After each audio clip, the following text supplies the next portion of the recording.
আজ আপনাদের সাথে শেয়ার করব ভীষণ লোভনীয় এক পাকোড়া রেসিপি। আসসালামু আলাইকুম দর্শক, আমি তাজমিন কিচেনে আপনাদের স্বাগতম। কেমন আছেন সবাই? আশা করি সবাই ভালো আছেন।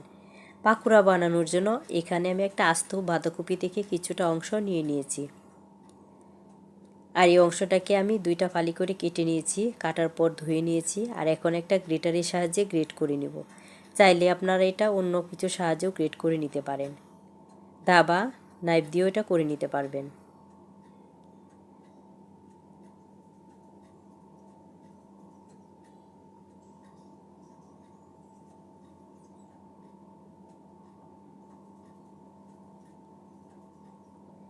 আমি এটাকে একটু গ্রেট করে দেখিয়ে দিলাম, বাকিটাও এখন আমি করে নিব। সবটুকু আমি করে নিয়েছি, আর এখন আমি এতে অ্যাড করে দিব কিছু সামান্য মশলা। এখানে আমি নিয়ে নিয়েছি পরিমাণ মতো লবণ, নিয়েছি 1 চা চামচ ধনিয়া গুঁড়া, 1 চা চামচ মরিচ গুঁড়া, হাফ চা চামচ জিরে গুঁড়া, আর 1 চা চামচ হলুদ গুঁড়া। তো সামান্য উপকরণ দিয়ে আজকে আমি পাকোড়াটা বানিয়ে নেব। এই পাকোড়াটা খেতে ভীষণ স্বাদ। যারা এখনও ট্রাই করেন নাই, রেসিপিটা দেখে ট্রাই করে নিতে পারেন।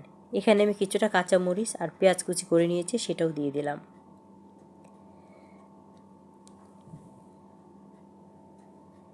এখন আমি এটা ভালো করে মিক্স করে নিব।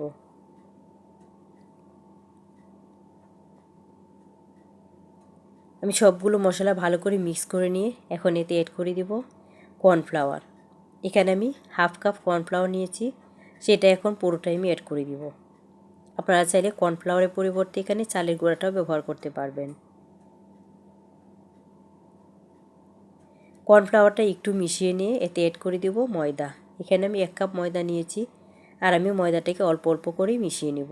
আমি কোনো প্রকার পানি ব্যবহার করব না। বাঁধাকপি থেকে যে পানিটা উঠবে সেই পানিটা দিয়ে আমি মাখিয়ে নেব।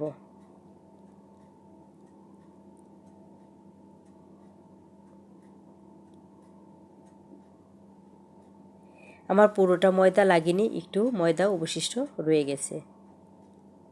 আপনাদের বাঁধাকপির পরিমাণ অনুযায়ী ময়দাটা কম বেশি লাগতে পারে। আমার মাখানোটা হয়ে গেছে। এখন আমি এখানে 2টা ডিম সিদ্ধ করে নিয়েছি, আর সেটাকে একটু কেটে নেব।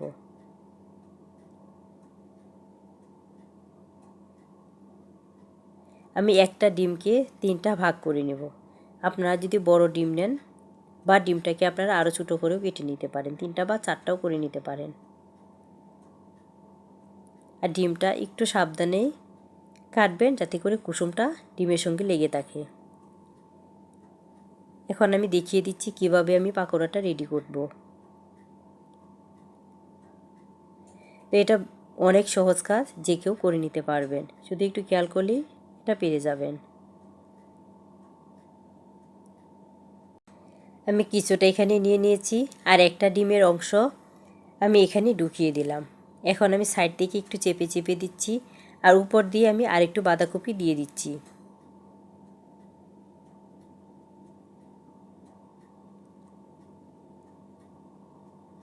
এ কাজটা অবশ্যই 2 হাতে করে নিতে হবে, এক হাতে কিন্তু এটা করা যাবে না।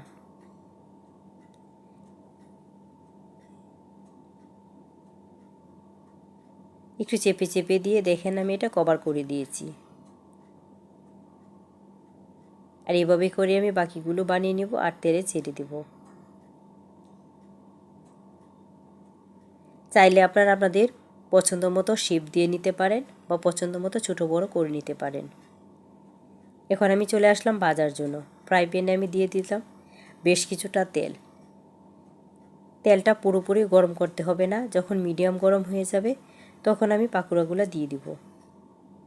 একটা আমি দিয়ে দিচ্ছি, বাকিগুলো আমি বানিয়ে বানিয়ে সেম প্রসেসে দিয়ে দিব।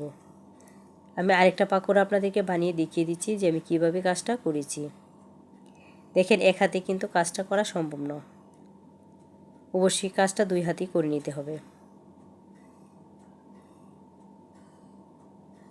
যেহেতু এখানে ডিম আছে, তাই কিন্তু এক হাতে আপনি এটা করতে পারবেন না। তবে আমি একটা একটা করে বানিয়ে নেব, আর তেলে ছেড়ে দেব।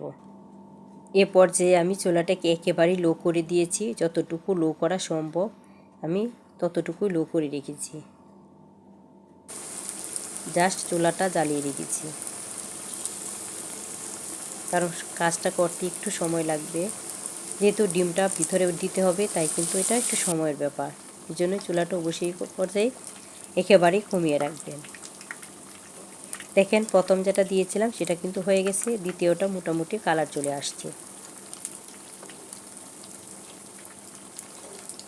চারটায় কিন্তু আমার মোটামুটি শক্ত হয়ে গেছে। এভাবে করে উল্টিয়ে পাল্টিয়ে আমি এটা কালার করে ভেজে নেব।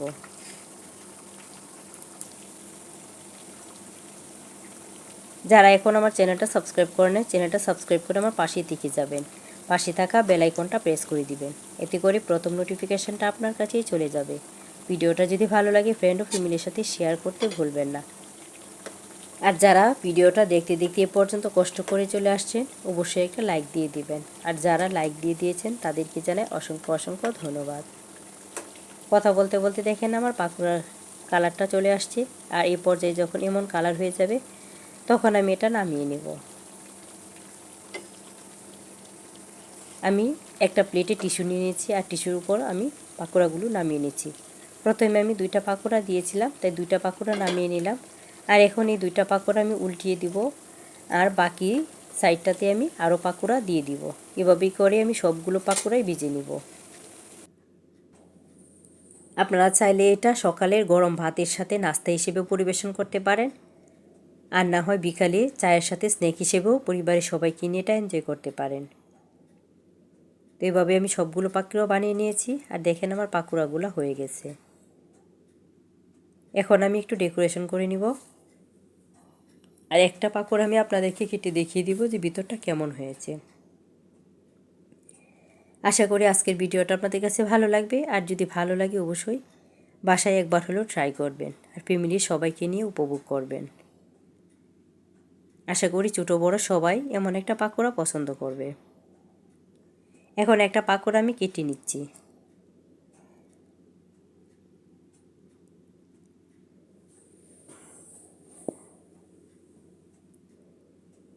দেখেন ভিতরটা কেমন হয়েছে। ভালো থাকবেন। আল্লাহ হাফেজ।